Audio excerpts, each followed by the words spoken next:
Sugar கேனை நல்லா wash பண்ணிவிட்டு cut பண்ணிக்கோங்க. கட் பண்ணிவிட்டு ஜாரில் போட்டு நல்லா கிரைண்ட் பண்ணிவிட்டு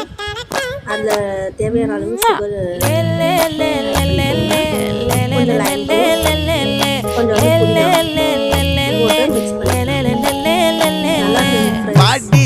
பொட்டல முட்டாயே சின்ன ரத்தின கொட்டாயே உன் குங்கும பொட்ட மேல வச்சாயே வாடா என் அம்புலி மச்சானே என்ன அம்புல தச்சானே என்ன கட்டி புடிச்சு